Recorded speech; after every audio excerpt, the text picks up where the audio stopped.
y vamos a confiar en la obra del Señor a través de su palabra. Padre, estamos delante de ti en esta mañana una vez más, continuando la adoración a tu nombre, la cual solo tú mereces. Rogamos, Señor, que bendigas tu palabra, que la implantes en nuestro corazón, que está de crecimiento en nuestras vidas, y que no olvidemos que tu palabra es espíritu y vida para cada uno de nosotros. Llévanos a la comprensión de tu voluntad.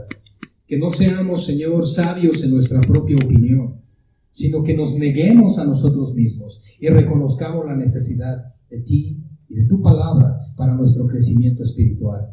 Gracias por este tiempo, Señor. Rogamos tu bendición en este reinicio de la exposición de la carta o de esta serie de Hechos de los Apóstoles. Te pedimos, Padre, que tú nos guíes y que nos lleves al entendimiento de tu voluntad para una iglesia local. Damos gracias, Señor, por este ministerio, por la vida de cada uno de los que estamos aquí, por los que llegaron por primera vez también, Señor, para que sea tu palabra la que traiga vida y esperanza. Damos gracias por este tiempo, en el nombre que es sobre todo nombre, en el nombre de Jesús. Amén y amén. Sean bienvenidos, hermanos, en esta mañana. Damos gracias a Dios que nos permite estar aquí. Y vamos a continuar una serie que tuvimos que posponer en el mes de marzo. Veníamos estudiando expositivamente. ¿Qué significa una predicación expositiva consecutiva en este caso? Que vamos a estudiar verso por verso la carta de Hechos de los Apóstoles, el segundo tratado que Lucas escribió. El primer tratado que él escribió, sabemos que es el Evangelio de Lucas. Y la segunda carta o tratado que él escribe es Hechos de los Apóstoles. El registro de la iglesia temprana, de la iglesia naciente, el registro de los primeros creyentes, de las últimas palabras del Señor Jesucristo, dejando su gran comisión para la iglesia de ir y predicar el Evangelio en el poder del Espíritu Santo. La iglesia primera o temprana del libro de los Hechos no era la iglesia perfecta, pero era una iglesia llena del poder del Espíritu de Dios. Y eso es algo que nosotros tenemos que recordar en esta mañana, iglesia. Que tú y yo seguimos siendo templo y morada del Espíritu Santo. Y que hemos sido salvados por el mismo poder que salvó a aquellos hombres y mujeres de aquella época. Cristo sigue siendo el Rey, Señor y cabeza del cuerpo. El cuerpo de Cristo que somos nosotros. Y el Espíritu Santo continúa santificando y perfeccionando al pueblo de Dios hasta aquel día que nos encontraremos con Él. Tú y yo estamos en un proceso que se le llama crecimiento. Así que el tema de hoy, aunque es Hechos capítulo 6, lo he titulado Crecimiento y Prueba. Así hemos titulado la enseñanza de esta mañana.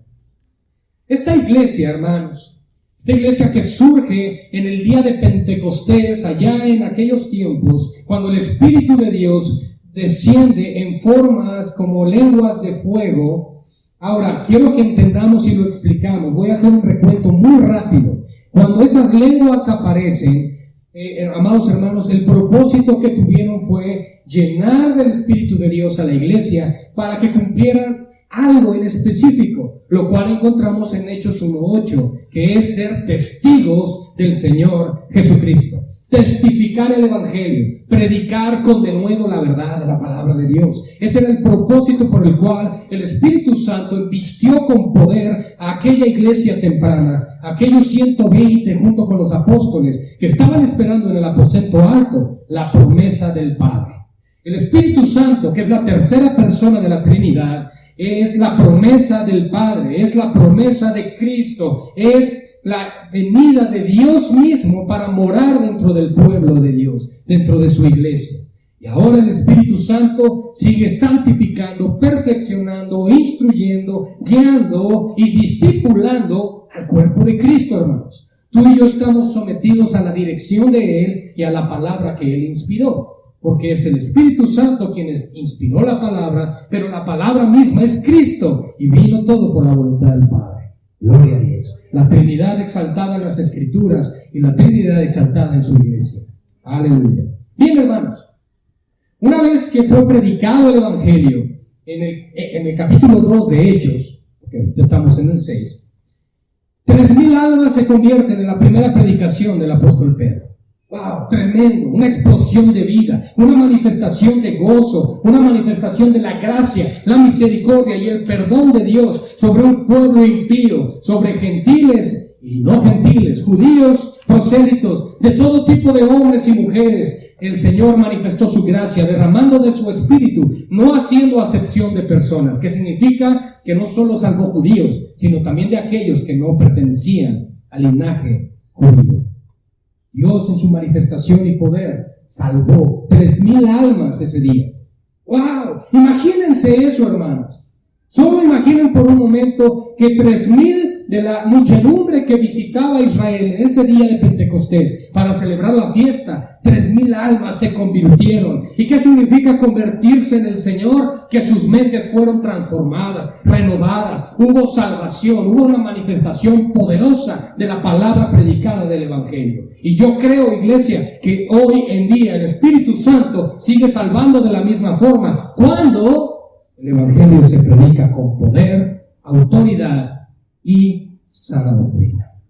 Por eso, hermanos, vemos esta conversión, 3,000 almas, y la iglesia comienza a crecer. De hecho, déjenme decirles que para el momento de Hechos capítulo 6, que vamos a estudiar el día de hoy, la iglesia era aproximadamente, según los historiadores calculan, ya de 25,000 miembros. Arduo trabajo, mucha sabiduría que necesitaban los apóstoles para poder guiar a tantas personas en los caminos del Señor. Y solo fueron preparados 3 años. ¿Cuánto tiempo tienes tú en el Señor y no has servido aún? Ahí nos damos cuenta entonces que el poder radica en Él y no en nosotros. Que es Dios el que equipa y capacita para cumplir con su voluntad y no nosotros como portadores. Tenemos nosotros, por lo tanto, hermanos, delante de nosotros la manifestación del poder de Dios en Hechos de los Apóstoles. Ahora, ya llegamos al capítulo 5, un poquito antes de lo que vamos a estudiar en esta mañana. Y aparece una figura muy interesante, un matrimonio, llamados Ananías y Zafira, los cuales vendieron una propiedad, pero al venderla, supongamos que la vendieron en 100 pesos, llegaron con los apóstoles y le dijeron, la vendimos en 80, aquí está, y se quedaron 20. Cualquiera podría pensar, bueno, pues es su propiedad.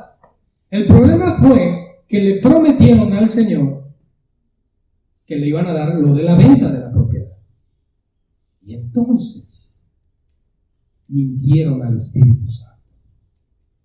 Y tanto Ananías como Zafira cayeron muertos. Wow. Ahora, podrías pensar, entonces si no doy ofrenda me voy a morir. No te va a pasar, con el favor del Señor.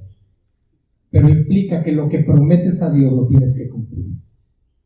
Y eso es algo que a veces hoy en día la iglesia olvida. Señor, si tú me das un negocio a través del cual yo tenga el suficiente recurso para sostenerme, oh Señor, ¿hasta crees que me voy a afanar por ese negocio? Yo no me voy a afanar por esas cosas, más bien me voy a servir a tu obra porque tú me proveerás. ¿Y qué pasa a la vuelta de 1, 2, 3, 4 años del negocio? Y el hermano o la hermana, ¿dónde está? Pues es que el negocio nos absorbe demasiado. ¿Ok? Y así no solo es con un negocio, es con el trabajo, es con los hijos, es con la familia. Espero que los que se van a casar pronto no les pase así, que digan, ahora me tengo que dedicar a mi esposa, a mi esposo y me olvido de las cosas del Señor. No, si Dios nos da lo que nos da, es para su gloria y para su servicio. Eso es algo que tenemos que entender, iglesia, que tú y yo ya no nos pertenecemos a nosotros mismos porque fuimos comprados por la sangre del Cordero. Ahí está nuestra pertenencia, en Cristo. A Él le pertenecemos, somos de Él. Y gloria a Dios por eso, amados hermanos, porque entonces nuestra vida, nuestra seguridad y nuestra confianza descansan y radican en aquel que es todopoderoso. En Cristo Jesús, el Señor que resucitó de entre los muertos, descansa nuestra fe, paz y esperanza. ¿Dónde más podrías depositar eso? en una cuenta bancaria, en un negocio, en una familia, en un trabajo. No, hermanos, porque todo eso es pasajero, pero lo que Dios tiene para nosotros en Cristo es eterno. Y debes de saber entonces dónde aprender a depositar tu fe, tu confianza y tu esperanza, la cual solamente pueden descansar en aquel que provee verdadera paz, en el Señor Jesucristo. Bien, una vez que pasó eso, entonces, que caen estas personas muertas por haber mentido al Espíritu Santo, nos encontramos ya en el capítulo 6, donde ha crecido la iglesia a tal punto que los mismos apóstoles ya no se daban abasto de poder suplir las necesidades de ese lugar. Pero hermanos, por el otro lado, yo inicié esta enseñanza diciendo, la iglesia primaria o temprana no era una iglesia perfecta, era una iglesia que padecía también carnalidad. ¿Cómo? Claro, porque lo que vamos a ver hoy nos va a mostrar que las maquinaciones del diablo siempre están ahí para distorsionar el plan de Dios, para manipular y para destruir, hermanos. Es ahí entonces donde la sabiduría de Dios se revela en este capítulo, para comprender y entender cómo contrarrestar las maquinaciones del diablo a través de una estructura de gobierno en una iglesia local, para que precisamente la iglesia no cayera en el pecado de murmuración. ¡Wow! ¿Existe eso en la Biblia, pastor? Sí. ¿Creyentes murmurando de la iglesia local y de los líderes de la iglesia? Pues yo creo que no, ¿verdad? Pero sí, aquí está. Hermanos, capítulo 6, Hechos de los Apóstoles. En aquellos días, como creciera el número de los discípulos, cerca de 25,000, hubo murmuración de los griegos contra los hebreos, de que las viudas de aquellos eran desatendidas en la distribución diaria. Estamos viendo ahorita la sección crecimiento. La sección de prueba vendrá a partir del verso 8, pero ahorita vamos a leer hasta el verso 7. Entonces los 12 convocaron a la multitud de los discípulos y dijeron: no es justo que nosotros dejemos la palabra de Dios para servir a las mesas. Buscad pues, hermanos, de entre vosotros a 7 varones de buen testimonio, llenos del Espíritu Santo y de sabiduría, a quienes encarguemos este trabajo, y nosotros persistiremos en la oración y en el ministerio de la palabra. Agradó la propuesta a toda la multitud y eligieron a Esteban, varón lleno de fe y del Espíritu Santo, a Felipe, a Prócoro, a Nicanor, a Timón, a Parmenas y a Nicolás, prosélito de Antioquía, a los cuales presentaron ante los apóstoles, quienes, orando, les impusieron las manos, y crecía la palabra del Señor, y el número de los discípulos se multiplicaba grandemente en Jerusalén. También muchos de los sacerdotes, es decir, fariseos, incluso saduceos, obedecían a la fe. Qué hermoso se ve esto, ¿verdad? Pero debemos darnos cuenta de algo, iglesia. La iglesia temprana, la iglesia que vio el Pentecostés, que vio el poder de la predicación del Espíritu Santo a través de la boca de Pedro, todos estos hombres y mujeres que estaban reunidos en ese momento en el poder del Espíritu Santo, estaban padeciendo ya su primer crisis como iglesia. Había pruebas, había tribulación. ¿Cuál, hermanos? Las maquinaciones del enemigo a través de introducir la murmuración. Ahora bien, dice el versículo 1 que crecía el número de los discípulos, hombres que estaban dispuestos a servir al Señor, a caminar con el Señor, pero aquí dice que había murmuración de los griegos. Ahora, en el griego original, valga la redundancia, en el que está escrita esta carta, son helenistas. Es decir, no eran griegos de nacimiento, sino aquellos que hablaban el griego y que de alguna manera tenían raíces judías, pero que se encontraban ahí. Recuerden que solo los judíos iban a las fiestas judías. ¿Tiene sentido? Bueno, por supuesto, ahora vivían en otros lugares, dominaban otros idiomas, y aquellos que tenían ya las costumbres griegas, en este caso helenistas, Helenistas eran aquellos que no eran nacidos de Grecia, pero que vivían bajo el adoctrinamiento griego, y entonces tenían la capacidad de hablar en griego, y toda su cultura y su forma de ser era un comportamiento griego. Que griego estuvo todo eso. Y vean, hermanos, estas personas murmuraron: ¿por qué nuestras viudas no son atendidas igual que las de ustedes? Ahora, yo estoy seguro, amados hermanos, que los apóstoles estaban haciendo todo lo posible por suplir las necesidades que había en el pueblo de Dios. Pero esto nos da una primera enseñanza muy sabia. Un solo hombre no puede con todo. 2, 3, 4, bueno, dependiendo la cantidad. Aquí hay 2 pastores en esta iglesia. La mujer no es pastora, por si tenías la pregunta. Es esposa del pastor. Y es ayuda idónea, y una gran ayuda idónea y de gran bendición. Sin embargo, se requería de un ministerio específico. Hombres e incluso mujeres, lo cual ya vemos después a lo largo de las cartas paulinas, que tuvieran la capacidad de servir.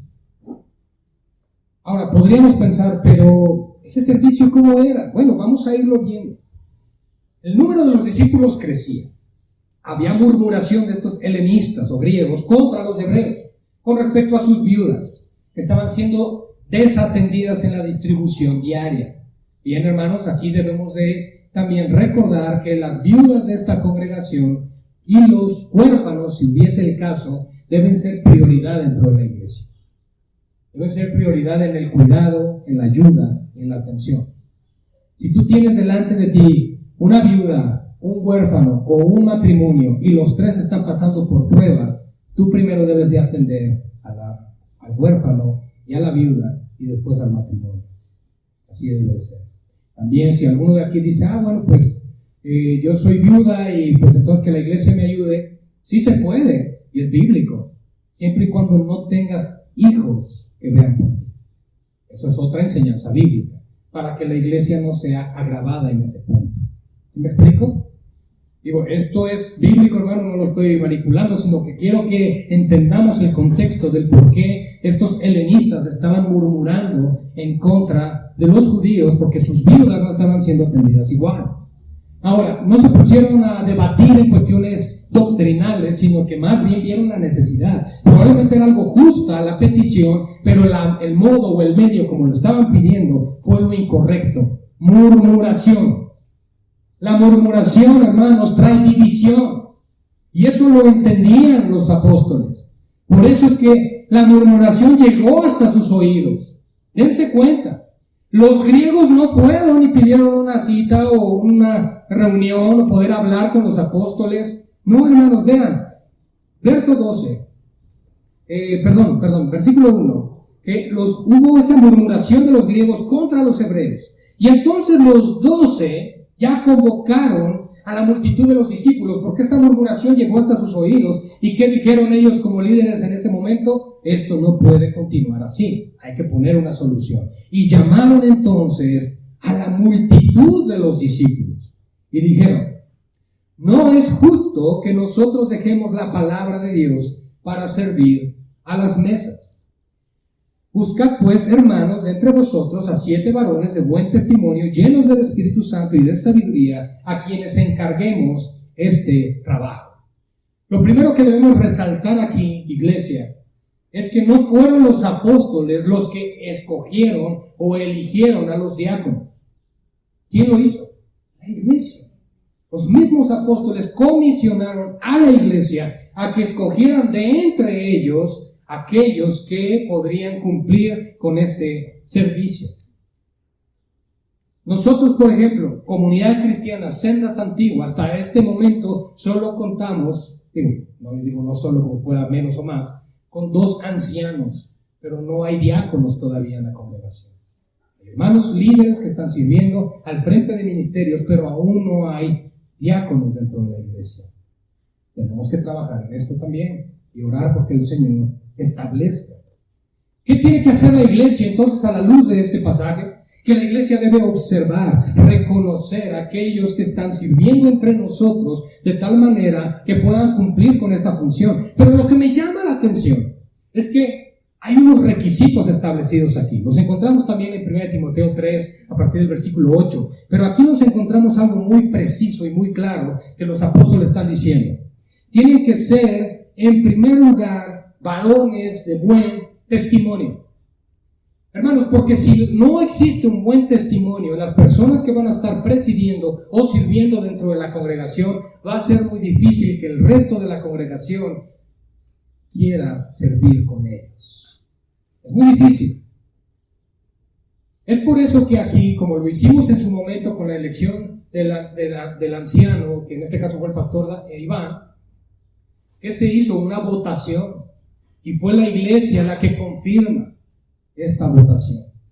No es una imposición pastoral. Si yo me paro enfrente y digo, este hermano va a ser pastor y no importa lo que digan, eso es una imposición. Pero si la iglesia escoge, la iglesia voluntariamente está dispuesta a someterse a ese pastorado. ¿Me explico? Lo mismo sucede con los diáconos. Son hermanos, hermanas que sirven fielmente bajo la autoridad de los ancianos. En este caso, en su momento, en Hechos 6, los diáconos iban a servir y a colaborar bajo la supervisión de los apóstoles o ancianos en ese momento. Sin embargo, hermanos, nos dice que sean de buen testimonio. 2, llenos del Espíritu Santo. Es lo primero que pide. Llenos del Espíritu Santo. Y tú y yo podríamos pensar, pero ¿qué de espiritual tiene el servir a las mesas? El problema es que si tú y yo vemos este pasaje desde esa perspectiva, no estamos viendo la crisis y el verdadero conflicto que estaba pasando la iglesia. El problema era la murmuración. Y esto es algo que se tenía que atender espiritualmente, no carnalmente.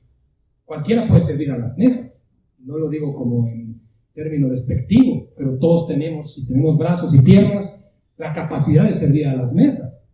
No era el punto ese, hermanos, sino el conflicto espiritual que se estaba introduciendo dentro de la iglesia, lo cual los apóstoles pudieron discernir y dijeron, esto no puede estar así. Pero las personas que nos van a ayudar con esto tienen que ser llenas del Espíritu Santo. Lo primero que dijeron, de buen testimonio. ¿Por qué? Porque si ya había murmuración, imagínate si hubieran elegido a algunas personas que tuvieran una cierta reputación comprometida, de dudosa procedencia. Hubiera continuado, ¿qué, hermanos? El pecado de murmuración se hubiera extendido, hubiera crecido y hubiera acabado todo eso en un caos.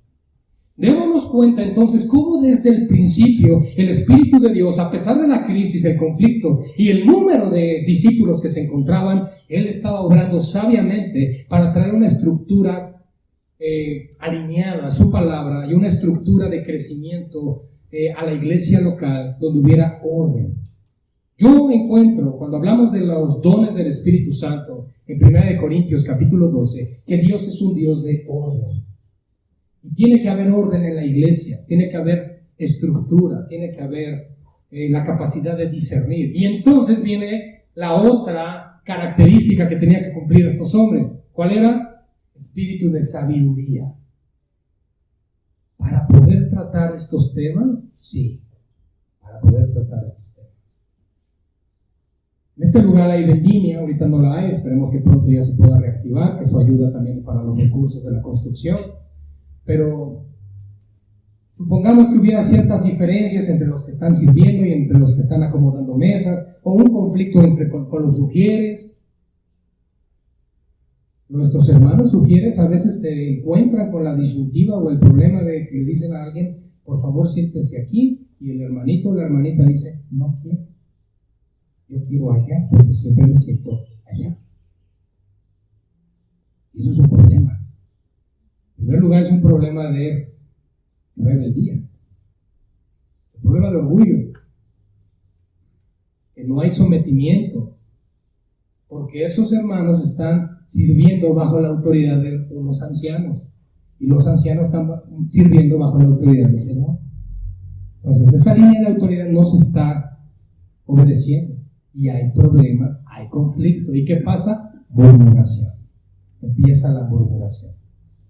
Y eso no debe existir en la iglesia, hermanos.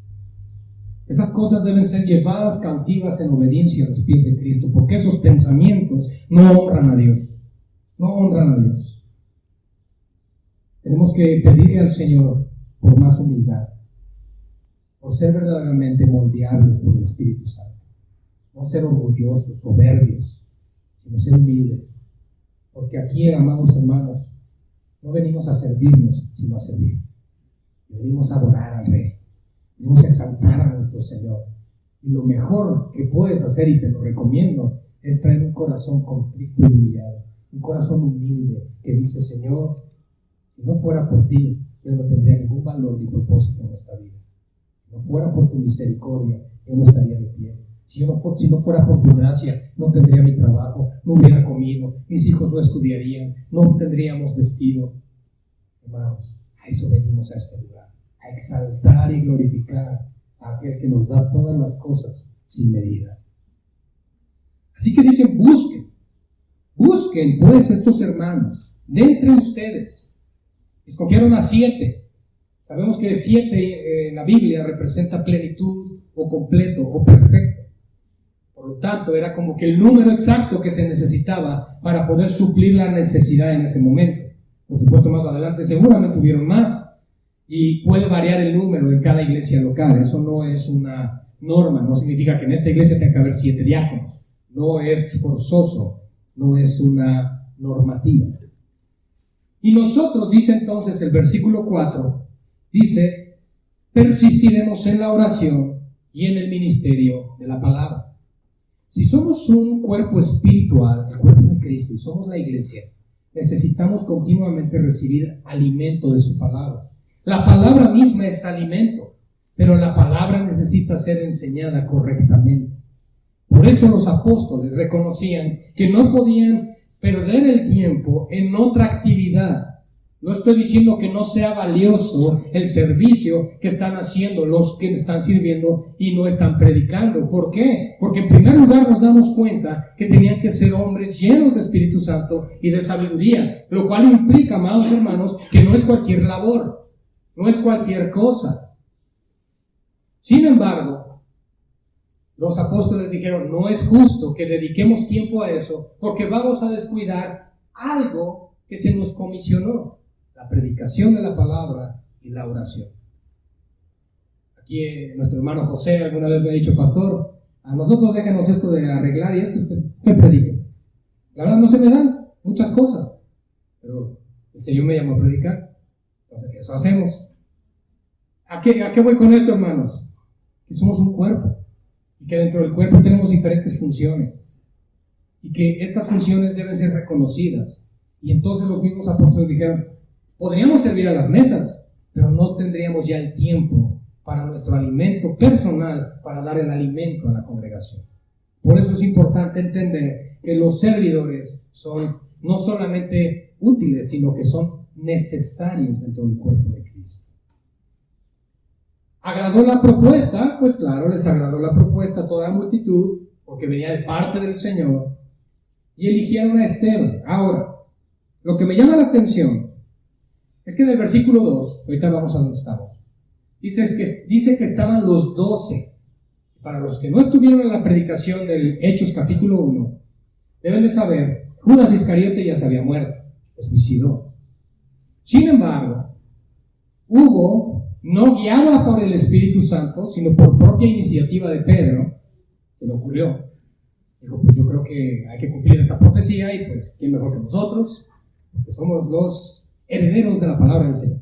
Bueno, lo que él ignoraba es que era el Espíritu Santo el que se encargaría de hacer las cosas. Sin embargo, él habla de una profecía de Joel y habla de la profecía de los Salmos también, y eligen a Matías como supuesto sucesor de Judas Iscariote. Por supuesto, en ningún otro lugar se volvió a mencionar a Matías, aunque aquí nos da a entender que andaba con ellos. Claramente, 1 Corintios capítulo 15, y por ahí le buscan el versículo, enseña el mismo apóstol Pablo que él fue el escogido por el Señor como sucesor y como último apóstol. Los apóstoles de la televisión no son apóstoles. El último fue Pablo, según la Biblia. ¿Tú quieres creerle al canal de televisión? Créele al canal de televisión, pero yo prefiero creerle a la palabra. La palabra dice que el último apóstol fue Pablo. Y la misma santa ciudad, la Nueva Jerusalén, está fundamentada sobre los 12 cimientos que llevan los nombres de los 12 apóstoles. No habría lugar para los nombres de los apóstoles de ahora en esos cimientos. Así que usurpan un nombre y un título, u ostentan un ministerio que no les corresponde. El día de hoy necesitamos a los apóstoles, hermano, y el día de hoy necesitamos a los profetas, pero no físicamente, sino por el legado que nos dejaron, el fundamento sobre el cual edificamos, según Efesios 2, versículos 8 al 10. Así que, hermanos, nosotros nos encontramos aquí con una situación compleja, y esta situación compleja de orden y estructura dentro de la iglesia se tenía que corregir, se tenía que arreglar. Y probablemente en esta mañana tú vienes pensando, hermanos, yo quería como que me hablaran algo más espiritual, yo quería que me enseñaran algo más como que me ayude, que me ministre, porque yo necesito gozo en mi vida, necesito paz. Miren, hermanos, yo quiero decirles algo. La palabra de Dios es viva y es eficaz. Y la palabra de Dios debe ser enseñada. Y a pesar de que en este momento piensas, yo lo que necesitaba era alguien que pusiera su hombro sobre el cual llorar porque vengo muy triste y desconsolado, debes de saber una cosa, que la aplicación de la enseñanza de esta mañana te va a enseñar a que la iglesia del Señor es una iglesia de orden, que la iglesia del Señor tiene un propósito, que la iglesia del Señor debe ser guiada y dirigida de acuerdo a su palabra, y eso te va a ayudar mucho, porque vas a comenzar a tener bases en tu vida espiritual, en la doctrina personal, vas a comenzar a entender que la estructura de la iglesia de Cristo es conforme a su palabra y no conforme a nuestro entendimiento, y que además Él se encargó de cuidarla y protegerla. Qué hermoso es saber, hermanos, que Dios estaba detrás del crecimiento de esta iglesia temprana, que Él estaba detrás de esta crisis que ya estaba padeciendo la iglesia. Y eso puedes aplicarlo no solo a una iglesia local, lo puedes aplicar en tu propia familia, en tu propio hogar, porque debes de saber una cosa, que cuando Cristo es proclamado y reconocido y adorado en un hogar, Él comienza a tomar control. Y es entonces cuando tú debes de saber que también en tu casa tiene que haber orden. ¿Me explico, hermanos? Entonces tiene aplicación también a nuestras vidas todo esto, porque probablemente los padecimientos, los sufrimientos, las tribulaciones y las pruebas que padecemos aún como cristianos es por tener una vida de desorden. Tenemos que ordenar nuestras vidas, corregir. La mujer debe ser respondona a su marido. No, sometida en amor. El marido debe amar, cuidar y proteger a su esposa como vaso más frágil. La mujer debe sentirse amada, protegida y que es el especial tesoro de su esposo. Y la mujer entonces responderá en amor y humildemente se sujetará a su marido. Y así sucesivamente. Entonces todo lo que aplica en la palabra tiene una aplicación en nuestras propias vidas. Esto es a nivel congregacional, lo que estamos estudiando hoy. Pero debe enseñarte también en que tu propia vida debe tener orden. Si tú quieres la bendición de Dios en tu vida, comienza a ordenar los muebles de casa. Comienza a trabajar desde ahí, con tus hijos. Comienza a trabajar con tu matrimonio. Trabaja en tu vida personal en comenzar a ser como Cristo. Eso es lo que tenemos que hacer. Es importante, hermanos, entender esto. Y si no nos lo dicen en otro lugar, por lo menos aquí lo vamos a escuchar. Así que agrada la propuesta a toda la multitud y eligen a estos hombres, y el primero que se reconoce, ya sabemos quién es, Esteban, varón lleno de fe y del Espíritu Santo, para servir a las mesas. Sí, amados hermanos, si tu pregunta es, ¿me gustaría servir? Ya viste los requisitos. Tienes que ser un hombre o una mujer llena de fe y del Espíritu Santo y de sabiduría. Pero es que yo solo quería ser mujer, yo solo quería dar clases con los niños. No importa. O yo es que solo me quería involucrar trayendo un platillo al mes con la vendimia. No importa. Eso se te pide porque estás sirviendo al Señor. Y sea lo que hagamos, dice la Escritura, lo hagamos para la gloria de Él.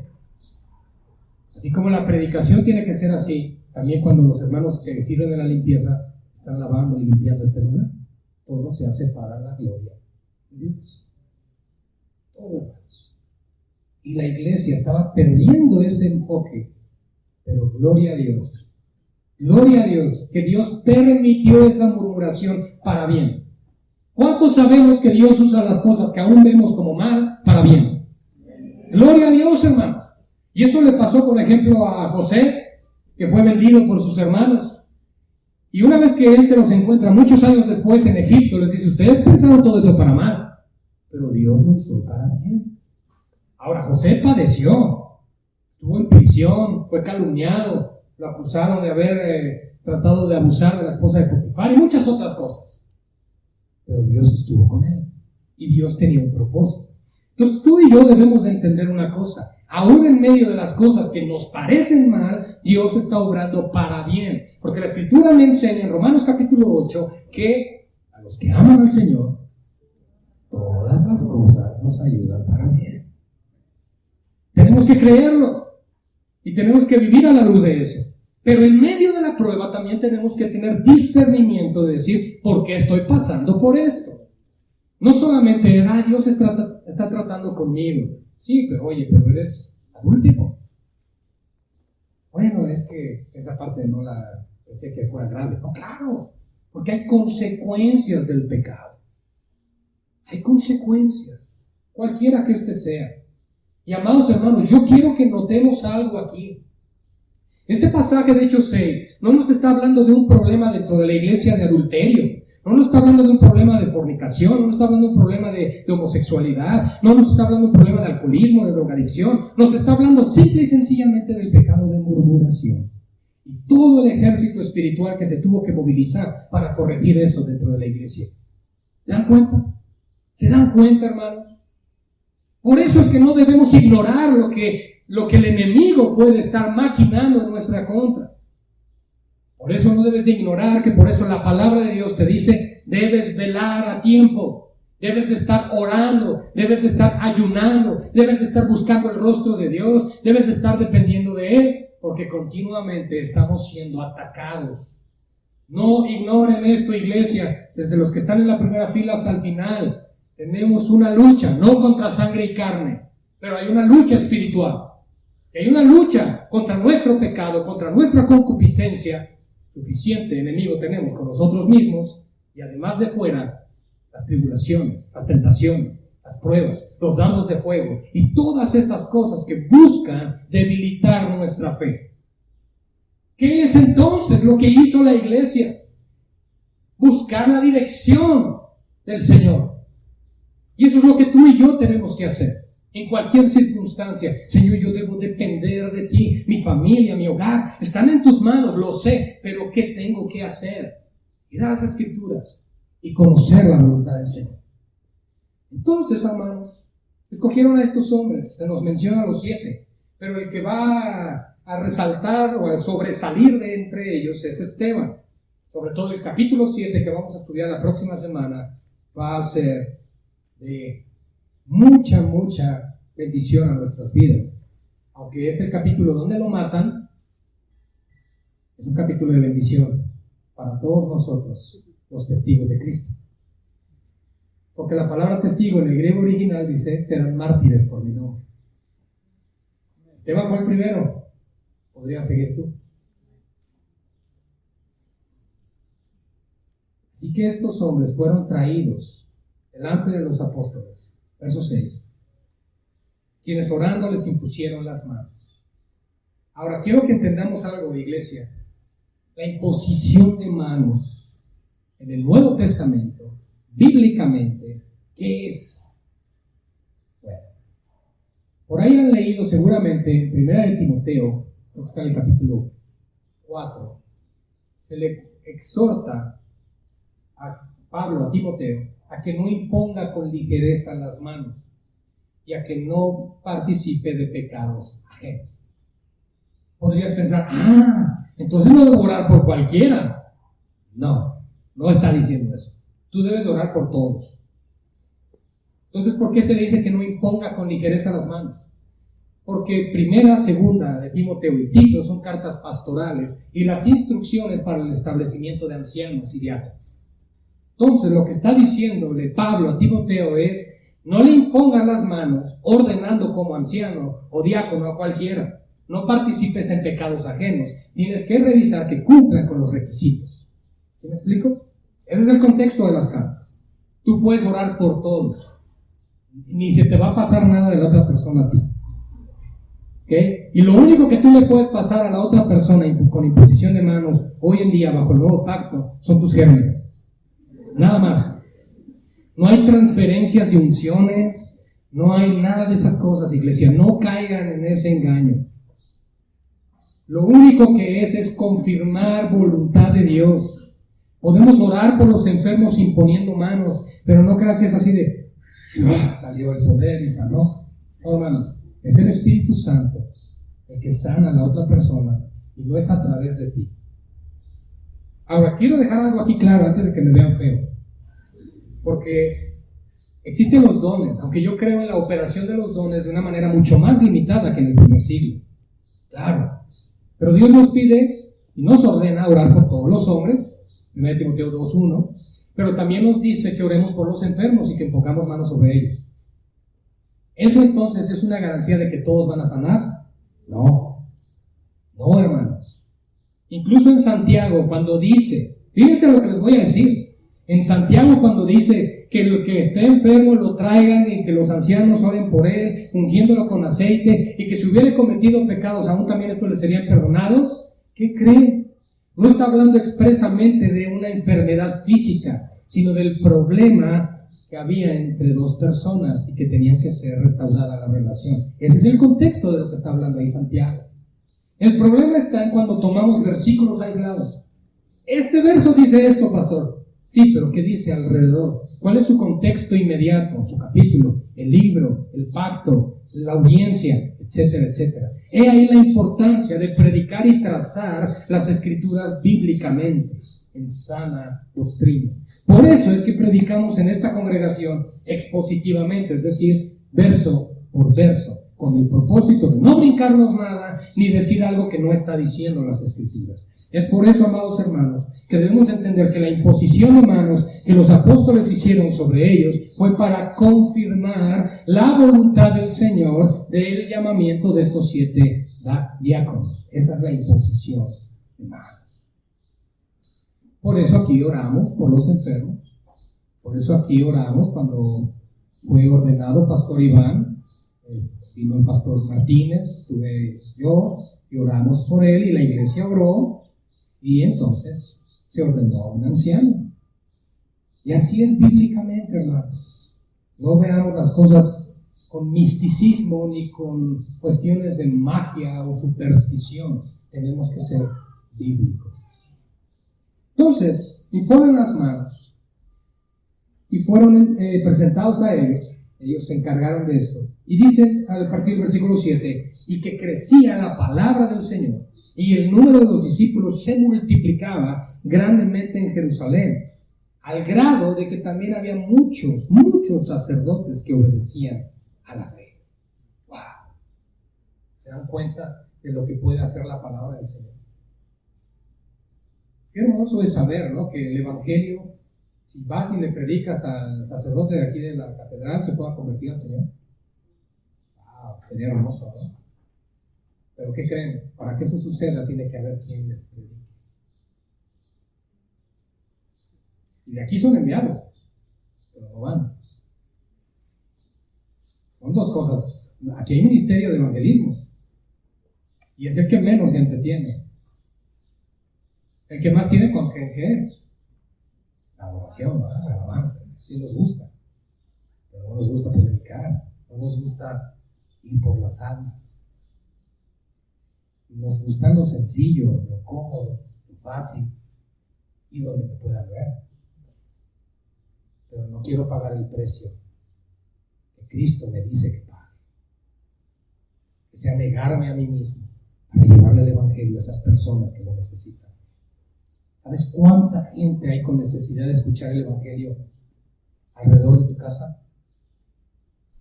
Mucha.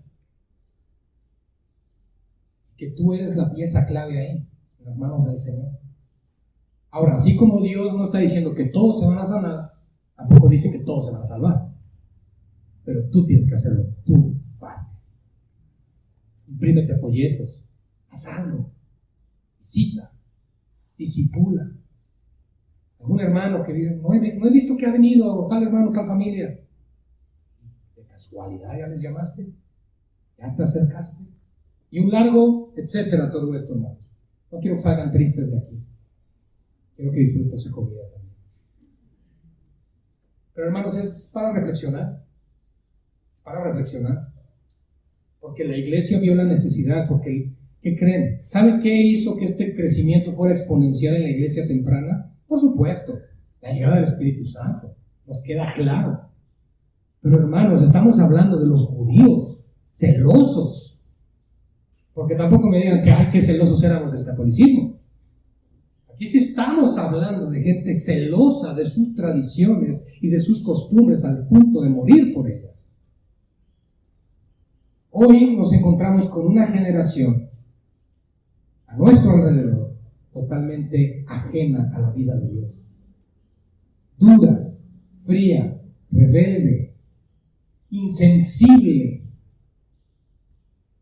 y que muestra cierto amor por la humanidad, cierto humanismo, pero la realidad es que no hay amor por el prójimo, porque la única fuente de verdadero amor para el prójimo es Dios, porque por naturaleza nuestro corazón es egoísta y soberbio. Crecía la palabra, gloria al Señor. ¿Y qué es lo que trajo el crecimiento de la iglesia? Que la palabra se predicaba, la palabra se anunciaba. Vayan, iglesia, prediquen la palabra del Señor, anuncien el evangelio. Eso es lo que tenemos que hacer entre semana. Saliendo de aquí, esa es nuestra función. Escuchen lo que les estoy diciendo, iglesia. Saliendo de aquí, tu función principal es dar gloria a Dios y testificar de Cristo. Ya lo de la familia, lo de la escuela, lo del trabajo y lo del negocio, eso está después. Si inviertes el orden, tu corazón invierte las prioridades y ahí tienes las consecuencias de tu vida tan fría delante de Dios. Sin embargo, Esteban, lleno de gracia y de poder, escuchen, lleno de gracia y de poder, el poder del Espíritu Santo, hermanos, el poder que está disponible hoy para ti, para mí, para nuestras vidas, para nuestras familias. Ese poder que te puede ayudar a dejar de estar batallando con tantas cosas insignificantes y concentrarte en lo que verdaderamente es importante en la vida. El Espíritu Santo ha sido enviado para que no desperdicies tu tiempo con los afanes de este mundo. Él ha sido enviado para equiparte, prepararte y santificarte para el servicio del Señor. Entonces se levantaron. Bueno, él hacía grandes prodigios y señales entre el pueblo. Finalmente podemos ver que el poder del Espíritu Santo se manifestaba de una manera tal que daba evidencia para que las almas se convirtieran. Pero hay un problema aquí, que a la gente no les gustaba que cada vez más y más estaban perdiendo adeptos a su religión tradicional. Entonces se levantaron unos de la sinagoga llamada de los libertos y de los de Cirene y de Alejandría y de Cilicia y de Asia. ¿Y con quién creen que disputaban? Con Esteban. No con Pedro, no con Juan.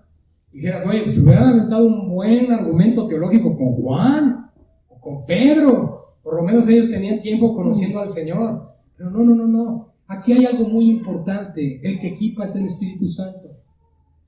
Y vemos aquí entonces que no podían resistir la sabiduría y al espíritu con que hablaba Esteban. Pero hermanos, ¿queremos ser así de útiles en las manos del Señor? Nos está diciendo algo, tienes que ser lleno de gracia y del espíritu, del poder del Señor. ¿Cuánto pagamos? Y digo pagamos y me incluyo, ¿cuánto pagamos el precio en oración? ¿Cuánto estamos pagando realmente ese tiempo? Yo no dudo que todos aquí oramos, eso espero. Pero, ¿cuánto tiempo realmente dispones para el Señor? ¿Saben qué es la oración? Es comunión. Es hablar con Dios. Y en la oración le puedes decir todo lo que quieras. No todo lo va a cumplir, ¿verdad? Va a cumplir caprichos. Pero le puedes decir todo lo que quieras, cómo te sientes. Es más, si sales de aquí hoy y dices, no me gustó la prédica, habla con el Señor. Habla con Él. Dile, Señor, no me gustó esa predicación, pero me gustaría ser como aquella iglesia, llena del poder de Dios. Y yo anhelo que así seamos, iglesia. Que Dios despierte a esta congregación. Que Dios despierte a ser la iglesia adoradora. Porque la adoración no solo se manifiesta con tus manos levantadas y tu cántico, sino con tu obediencia. Cuando tú dices, Señor, hágase tu voluntad y no la mía. Ahí te puedes comenzar a considerar adorador. Cuando estás haciendo lo que Él pide de ti. Entonces se levantaron estos hombres, no podían resistir la sabiduría y el espíritu con que hablaba Esteban. Entonces, la estrategia de las tinieblas. Hermanos, yo quiero que notemos algo aquí, y lo vamos a ver en el capítulo 7. Él fue arrestado y fue muerto por lapidación, fue apedreado hasta la muerte. Un hombre que sobresalió sobre los que habían escogido en la iglesia. Un hombre llamado a servir al Señor, lleno de gracia del Señor, lleno del Espíritu Santo, que era capaz de proclamar la palabra con autoridad. Sí, a ese determinó el Señor que debía morir como el primer mártir. A ese hombre, al que cualquiera de nosotros diría, no, este hay que ponerlo allá a que sirva y que haga y que deshaga. Dios dijo, no, Él va a morir por mí. Y Él tenía un propósito, Dios detrás de todo esto. Pero lo vamos a ir aprendiendo a lo largo de la carta. Si les digo todo ahorita ya, qué chiste. Entonces, sobornaron, hermanos. La estrategia del diablo, donde Dios permite, pero el diablo actúa. ¿Y qué hicieron? Sobornaron a unos para que dijesen que le habían oído hablar palabras blasfemas contra Moisés y contra Dios. ¿No nos recuerda algo a esto? Aquellos falsos testigos que acusaban a nuestro Señor Jesucristo. Si el diablo no puede, y lo voy a decir entre comillas, por las buenas, lo hace por las malas. De una u otra forma nos quiere hacer caer. Y debes de saber una cosa, tu vida está escondida en Cristo. Si Dios permite que salgas avante y triunfante de cualquier prueba o situación, gloria a Dios. Pero si Dios dice, te van a arrestar y te van a morir, te van a matar a pedradas, gloria a Dios. Porque estamos en su voluntad. Así que no ignores que la voluntad de Dios puede tener este final para ti. Pero no significa que no te ame. No significa que no seas importante para Él. Porque si de los 7 diáconos alguno figuró, fue este. Los otros probablemente siguieron sirviendo 40 años más. Pero este fue el que murió. Aquel que representaba más con sus actos y testimonio a Cristo. Entonces sobornaron a estos hombres. Y entonces soliviantaron al pueblo, o sea, lo levantaron hacia la violencia, los intimaron hacia levantarse contra Esteban, y a los ancianos, y a los escribas, y arremetiendo, le arrebataron y le trajeron al concilio, delante del Sanedrín. Y ven lo que dice el verso 13 nuevamente, y pusieron testigos falsos. ¿Saben por qué? Porque la verdad de Dios siempre prevalece. Tú nunca debes de dejar de hablar la verdad. Una cosa, iglesia, es que se levanten de parte del enemigo y por el propósito de Dios, aquellos que van a hablar mentira contra ti, a que tú mismo traiciones tus convicciones por temor a la muerte. Dos cosas diferentes. Bienaventurado eres si se levanta contra ti hablando toda clase de mal, mintiendo. Pero si tú eres el que modifica las cosas para no padecer persecución, debes saber una cosa. Eso no es bendición de Dios, ni obtienes su aprobación, ni serías bienaventurado. La verdad debe prevalecer. Iglesia, tenemos que ser hombres y mujeres que hablan la verdad. Y tienes que instruir a tus hijos a que hablen la verdad. Y que si tu hijo te cachó en la mentira, le pidas perdón a tu hijo. ¿Perdona a mi hijo? Sí. Por ser un mal testimonio para él. Y que vea cómo le pides perdón a Dios. Enseña en todo a tus hijos a conocer a Cristo. Modélales el Evangelio. Pusieron entonces a estos testigos falsos que decían: este hombre no cesa de hablar palabras blasfemas contra este lugar santo y contra la ley. Pues le oímos decir que ese Jesús de Nazaret destruirá este lugar. Bien, es la misma acusación. Lo mismo. Hermanos, el diablo no tiene creatividad, el único creativo es nuestro Dios. La misma acusación. Dijo que destruiría este lugar y cambiará las costumbres que dio Moisés. Ahí está el problema. Esteban jamás dijo eso. Por supuesto, estaban mintiendo. Ahora, Esteban pudo haber dicho que Jesús dijo que destruiría ese lugar. No estaría mintiendo Esteban, ¿están de acuerdo? Porque Jesús lo dijo. Sin embargo, él jamás dijo que se cambiarían las costumbres de Moisés. ¿Cómo podemos estar seguros de eso? En primer lugar, porque Esteban era un hombre lleno del Espíritu Santo. 2, era un hombre lleno de espíritu de sabiduría. 3, él fue instruido por los apóstoles. 4, hermanos. 4, porque solo el Espíritu Santo puede guiar a la verdad. Y además, 5, porque Cristo dijo: yo no vine a abrogar la ley, sino a cumplirla. Si realmente Esteban fue instruido a los pies de como sabemos que fue, él no dijo eso. Y él fue bienaventurado en lo que padeció, porque mintieron contra él. Entonces todos los que estaban sentados en ese concilio en el Sanedrín, al fijar los ojos en él, vieron su rostro como el rostro de un ángel. Sabemos que la palabra ángel es enviado, pero no creo que hayan pensado que fue enviado de parte de Dios. Lo cual nos lleva a considerar o pensar que su rostro tenía algún resplandor, de alguna forma, que no era normal, y lo vieron así. Pero eso no los detuvo. Y eso lo veremos la próxima semana. Oremos, iglesia. Padre, gracias te damos por tu bendita palabra, santa y digna de ser amada, digna de ser recibida y digna de ser obedecida. Te pedimos en esta mañana, Señor, esta tarde ya, que bendigas tu obra y que esta palabra traiga ánimo a pesar de lo que hemos oído hoy.